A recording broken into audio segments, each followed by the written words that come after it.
তাদের বাড়ি গিয়ে ঘুরে ঘুরে বলা হচ্ছে তুমি সিপিএম আর কংগ্রেস জোট করো। আমি এটাকে চ্যালেঞ্জ হিসেবে নিয়েছি। আপনার কাছে নির্দিষ্ট তথ্য আছে? ডেফিনেটলি। তা না আমি কথা আপনাকে বলবো কেন?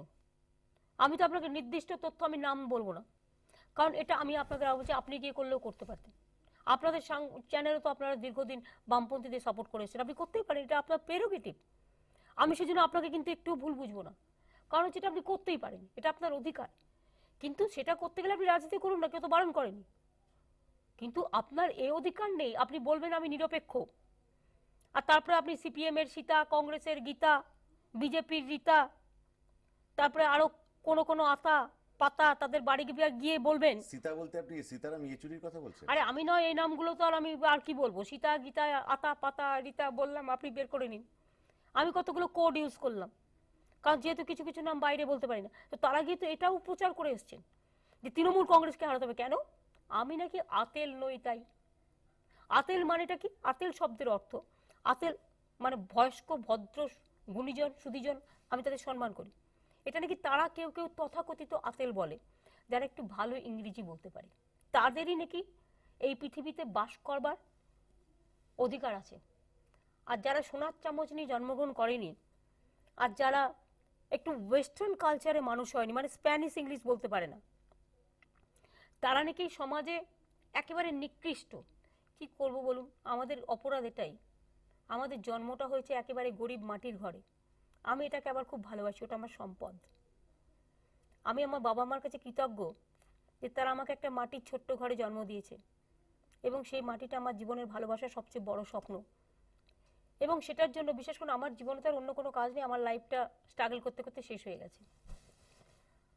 সকালবেলায় বেরোই, রাত্রিরে বাড়ি ঢুকি হয়তো ঘুমোবার জন্য, সেটুকু না ঢুকলেও কিছু যায় আসে না, মা নেই, কেউই নেই, টোটালটাই মানুষের পরিবার। কাজটা করি কারণ কাজটা করা আমার নেশা, এবং আমি সবচেয়ে খুশি হতাম যদি আমার এই দায়িত্বটাও না থাকতো। কিন্তু যেহেতু চিরকাল সংগ্রাম করেছি, স্ট্রাগল করেছি, মানুষের এক্সপেকটেশন আছে, মানুষকে বিপদে ফেলে দিয়ে পালিয়ে যেতে পারি না। কিন্তু আমারও তো কখনো কখনো ইচ্ছে করে যে আমিও একটু ছুটি নিই, আমি একটু দু একটা দিন ঘুমাই। আপনি ছুটি নেন না কেন? কোথা থেকে ছুটি? ছুটি আর কোথায়? ছুটি খেয়ে দিচ্ছি। তা আপনার মন্ত্রীরা আছে, এত বড় ব্যুরোক্রেসি আছে, আর তাদেরকে সব ছেড়ে কাজ দিয়ে ঘুরে যারা আসবেন। ব্যুরোক্র্যাটসে তারা খুব ভালো কাজ করে, I am grateful to all of them. আমার সরকারি কর্মচারীরা খুব সাহায্য করেছে আমাকে, পশ্চিমবঙ্গ সরকার টোটাল সবাই আছে, মন্ত্রীরাও সাহায্য করেছে, পার্টিও সাহায্য করেছে, মানুষও করেছে, সেটা নয়। কিন্তু সবার দ্বারা কি সব কাজ হয়? আপনি নিজে তো এই দায়িত্বে আছেন, তাহলে আপনি আমাকে আজকে ইন্টারভিউটা না করে তো অন্য কারোর হাতে ছেড়ে দিতে পারতেন, তাহলে করলেন কেন? এটা হচ্ছে সব জিনিসেই দেখুন কাউকে কাউকে থাকতে হয়, এই আর কি। আচ্ছা, ইলেকশনে ফিরে আসি। বাইচুং ভুটিয়া শিলিগুড়িতে, এটা কি মাস্টার স্ট্রোক না মাস্টার ব্লান্ডার? কারণ একজন সম্পূর্ণ রাজনৈতিক ব্যক্তিত্ব, যিনি অনেকদিন ধরে জিতে আসছেন, তার বিরুদ্ধে একজন আনকোড়া ফুটবলার, বাইচুংয়ের যথেষ্ট শ্রদ্ধেয়, আমার পার্সোনাল রেসপেক্ট আছে, কিন্তু একটা দুধে পলিটিশিয়ানের এগেনস্টে এটা দিয়ে কি আপনি আমি প্রথমেই বলি, বাইচুং কিন্তু আনকোড়া ফুটবলার নয়, ও কিন্তু ইন্ডিয়া টিমের ক্যাপ্টেন ছিল। দুই হচ্ছে বাইচুং অ্যাজ এ হিউম্যান বিং, এবং ফুটবল ওয়ার্ল্ডটাকে সে আজও লিড করে। আর বাইচুং কিন্তু উত্তরবঙ্গের ঘরের ছেলে। বাইচুং অনেক পলিটিশিয়ানের থেকেও অনেক বেশি ট্রান্সপারেন্ট এবং ক্রেডেনশিয়ালস আছে। দার্জিলিংয়ে যখন কেউ কন্টেস্ট করতে চায়নি, অনেকগুলো ফ্যাক্টর আছে, আপনারা জানেন কি ব্যাপার, তখনও কিন্তু দার্জিলিংয়েও কন্টেস্ট করেছিল, তার কারণ হচ্ছে আয় বাংলাটা এক থাক। এত বড় কাজটা যে ছেলেটি করে, সেই ছেলেটির সম্বন্ধে সে আনকোড়া পলিটিক্সে না কোড়া, এটা কোশ্চেন হওয়া উচিত না। বাইচুং দেশটাকে ভালোবাসে, সে দেশের একটা সম্পদ, সে জিতলে আমি সবচেয়ে বেশি খুশি হব। আর বাইচুংকে দেওয়া মানে অল কাস্ট কমিউনিটি কিটকে ওখানে রিপ্রেজেন্ট করতে দেওয়া হয়েছে, কারণ Siliguri is a cosmopolitan area. আর যেটা আপনার একটা, আপনি যেটা বলেন যে আপনি সমাজের সর্বস্তরের লোকজনকে নিয়ে আসেন, সেই সিনেমা অভিনেতা হোক বা গায়ক হোক বা লেখক হোক, এই সেলিব্রিটিরা ক্যান্ডিডেট হন, তারা জেতেনও, কিন্তু সকলেই কি আপনার প্রত্যাশা পূরণ করতে পারেন? বা পশ্চিমবঙ্গবাসী যে উদ্দেশ্যে তাদেরকে ভোট দেন?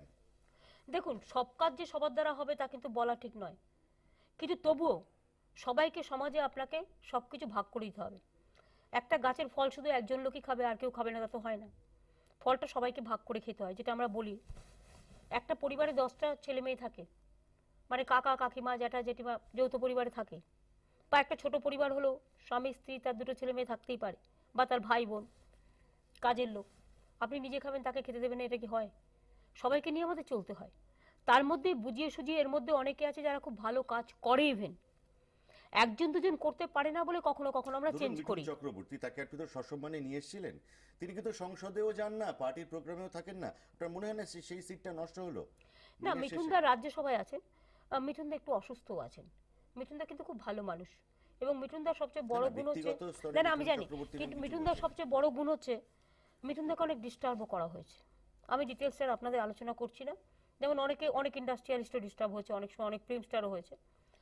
মিঠুনদার শরীরটা একটু খারাপ ছিল।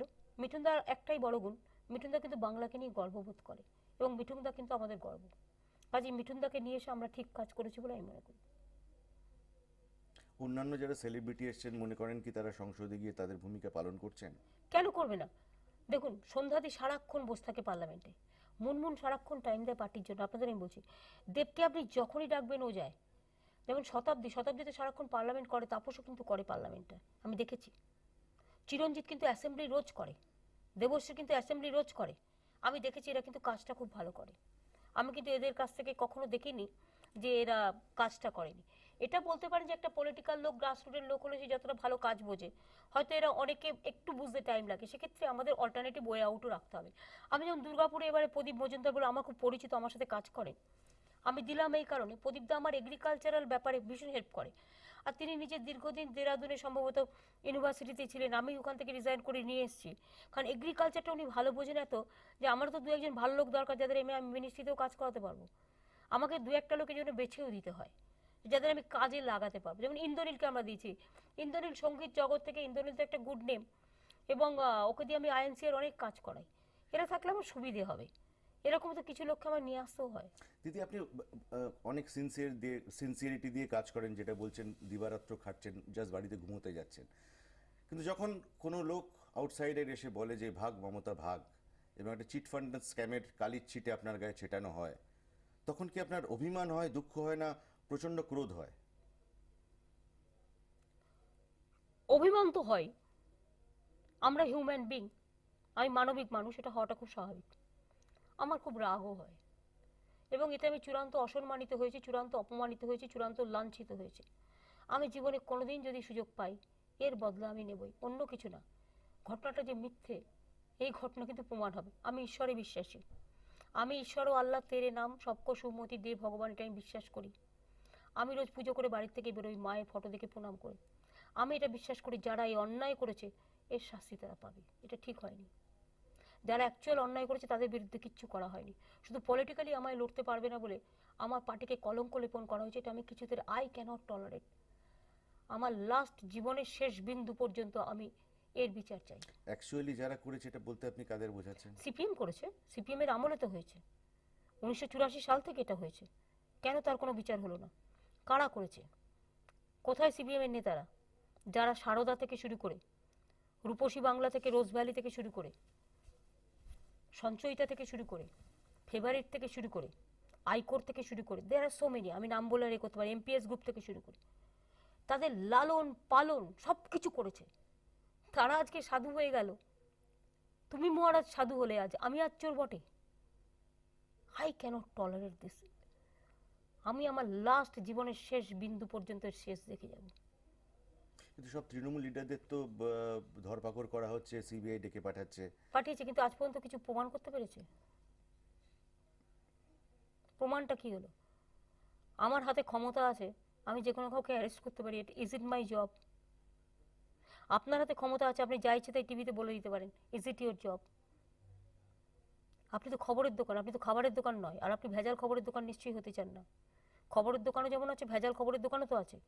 আপনি যদি সত্যি খবরের দোকান হতে হয়, তাহলে আপনি নিশ্চয়ই ভেজাল খবর বেচবেন না। সুতরাং মানুষ লক্ষ্য রাখছে, এবং আমি মনে করি মানুষ সবচেয়ে বেশি বুদ্ধিমান।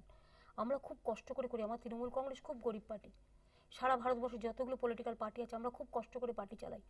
আমি যারা এইসব 1 পয়সা 2 পয়সা লোকের কাছে এক্সট্রাকশনও করে, আমি তাদের পার্টি থেকে বের করে দিই। আমি খুব অখুশি হই, আমি তাদের পছন্দ করি না, অনেককে বের করে দিয়েছি, অ্যারেস্টও করিয়েছি। কিন্তু বিশ্বাস করুন, আমি এই জায়গাটা কিছুতেই মেনে নিতে পারি না। আপনাকে ক্রুদ্ধ হওয়ার থেকে অভিমানী বেশি লাগছে? দেখুন, রাগটা তো আর মানুষ, আমি মানবিক মানুষ, রাগ হয়েছে বলে তো আমি কাউকে গিয়ে খুন করে দিয়ে আসতে পারি না। রাগ হয়েছে বলে আমি এমন কথা বলতে পারি না যেটা আমার বলা শোভা পায় না। অভিমান হয়েছে এই কারণে, অভিমান থেকে রাগ জন্ম নিয়ে একদিন এই প্রতিবাদের বদলা নেবে, এটা আমি বিশ্বাস করি।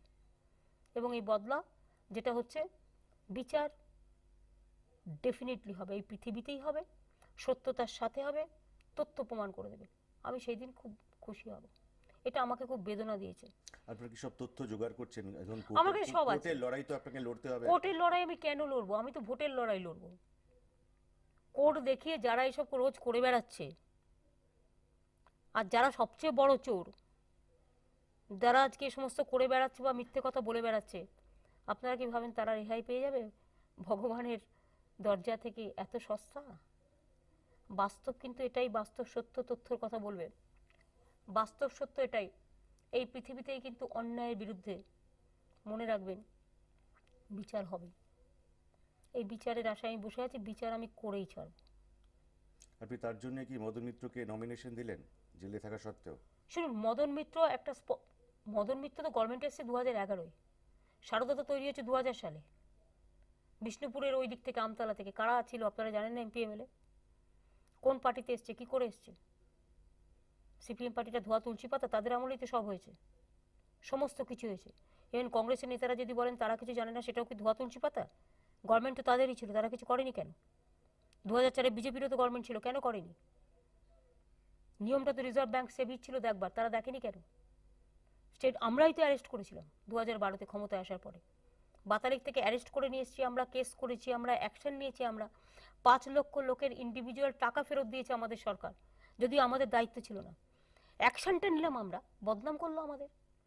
মদন মিত্র বড়জোর কি করেছে? ধরুন আপনার টিভিতে আপনাকে কেউ একটা অ্যাড করছে, আপনি তো অ্যাডটা করছেন, তাহলে আপনার যদি দোষ না হয়, তাহলে একটা মন্ত্রী তাকে একটা খেলাধুলায় ডেকেছে, ভাই রূপসী বাংলার ওই কি যেন বলে, সাহারা কাপ থেকে শুরু করে, রোজ ভ্যালি থেকে শুরু করে, আমি সব খেলোয়াড়দের দেখেছি ওদের জার্সি পরে খেলায় অংশগ্রহণ করেছে, স্পন্সর করেছে ক্রিকেট থেকে শুরু করে ফুটবল, সমস্ত India cap team, cricket team আমি সাহারাকে স্পন্সর করতে দেখেছি, আমি সারদা টিমকে স্পন্সর করতে দেখেছি, রোজ ভ্যালিকে স্পন্সর করতে দেখেছি।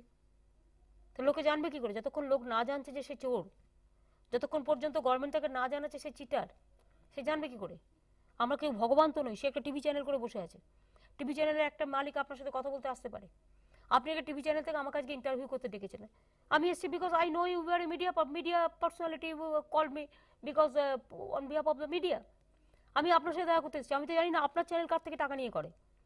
মদনের সেটুকু অন্যায়, হয়তো কোনো প্রোগ্রামে ডেকেছে গেছে, সেটাও যা কেস আছে প্রমাণ করে চার্জশিট করে করে দিক না। যদি তার অ্যাকশন, যদি মনে করে যে মদন মিত্র অন্যায় করেছে, লেট দেম টেক অ্যাকশন, আমার কোনো আপত্তি নেই। যদি কেউ অন্যায় করে, Y party will take the responsibility. তো আজকে তো প্রায় 14 মাস না 15 মাস অ্যারেস্ট করে রেখে দিয়েছে। এইগুলো আমি অঙ্কগুলো কিছু বুঝতে পারি না। একটা চোর ডাকা তো বেল পেয়ে যায়, খুনিরাও বেল পেয়ে যায়, আসল খুনিরা। মদন মিত্র যদি অন্যায় করে থাকে, আইনত অ্যাকশন নিও, কে বারণ করেছে তুমি নিও না? তার মানে এটা নয় যে আমি রাস্তা দিয়ে হেঁটে যাচ্ছি, যে কেউ দেখছি ছবি তুলে নিচ্ছে, আমি প্লেনে যাচ্ছি, আমি কি করে চিনবো? আরে বাথরুমে গেলে ছবি তুলে নিচ্ছে, প্লেনের বাথরুমে গেলে। ধরুন আমি এয়ারপোর্টে ঘুরছি, আমাকে তো হাঁটতে হয় সারাক্ষণ, 5 একের দাঁড়িয়ে ছবি তুলে নিচ্ছে, সেলফি এখন বেরিয়ে গেছে। তো আমি কি করতে পারি? প্লেনে বসে আছি, প্লেনের পেছনে দাঁড়িয়ে ছবি তুলে নিচ্ছে, আমি তাকে চিনি না জানি না। প্লেনে বসে আছি, আমি কি করে জানবো প্লেনে কারা কারা যাতায়াত, যে কোনো কেউ যাতায়াত করতে পারে। পাশে বসে ছবি তুলে নিচ্ছে, আমি চিনি না জানি না। আর তাকে যদি আপনি ছবি দিয়ে বলেন এই তো সে আমায় চেনে, আমার ফেসবুকে দিয়ে দিল ছবিটা তুলেই, হোয়াটসঅ্যাপে দিয়ে দিল, I don't know who is this. কিন্তু আমি যদি বলি না তোমার সাথে ছবি তুলবো না, বলে এই দেখলে তো ওর অহংকার হয়ে গেছে, ছবিটা তুলতে দিল না। কিন্তু ভালো মানুষের সংখ্যা তো বেশি, 1 জন 2 জন বদমাইশি করে, কিন্তু আমাদের ওটাতে অরিড হয়ে যাচ্ছে যে এইটা নিয়ে আবার কি বলবে। আমি জানি না, সত্যি আমার কোনো অপরাধ নেই।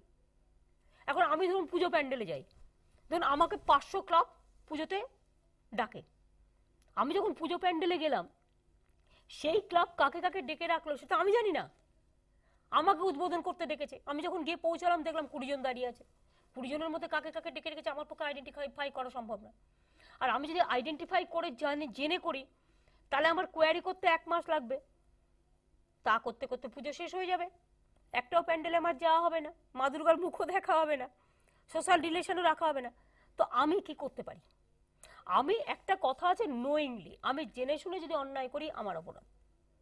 আর আননোয়িংলি, যেটা আমি জানি না, হয়তো পরিবেশ, আমি রাস্তা দিয়ে হেঁটে যাচ্ছি, কারোর সাথে দেখালে কেমন আছেন দাদা, সে আমার সাথে ছবি তুলে নিল, আমি চিনিও না জানিও না, that is call unknowingly, I don't know this.